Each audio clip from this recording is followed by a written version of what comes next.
Malcolm Gladwell's last book was David and Goliath, and his point was David wasn't an underdog and he had advantages. He basically was able to use his sling to hurl rocks that had twice the density of most places in the world at the speed of a .45 bullet. So Goliath walked out there for a sword fight, and David walked out there with a .45 and just shot his ass right in the middle of the forehead.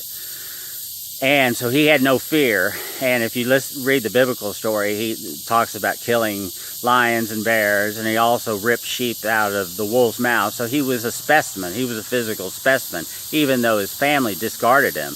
And King Saul had to ask if there was any other family members. To the point of my buddy that I played golf with the other day, it was so dark, he was talking about the United States must have a civil war and there must be bloodshed. And then also he talked about that black people on welfare are happy because they're making $70,000 a year selling drugs, which if you listen to me, I say that's BS. We need to make them happy.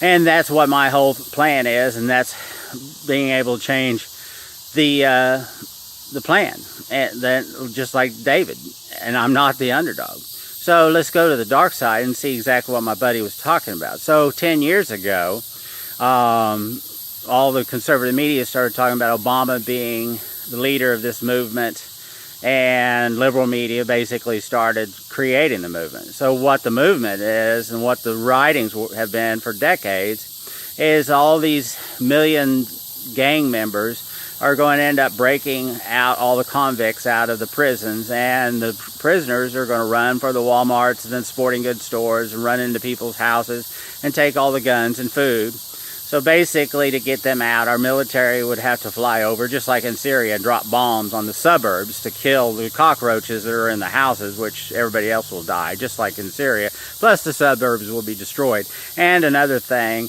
the military now has become, for the first time in ever, more populated with black than it is with white. So back to the fear thing. So we have this Black Lives Matters, and you have the media already teaching everybody about this scenario. So if we had this overthrow, the black people aren't going to care about the rules of the game, just like David didn't care. They're just going to basically, if you got white skin, they're going to put a bullet in your head. So what has to happen is we have to make them happy, and we have to make them happy now. And by giving them welfare and health care, that is not going to make them happy. We have to create business growth, development in the poverty-stricken areas. And that's what I have, and I believe that's what God has given me. That is my calling. I am supposed to bring these jobs and businesses to poverty-stricken areas, and it's because there's such to stop the conflict. And the conflict is not unreality. The conflict is reality. We could have this coup happen very easy.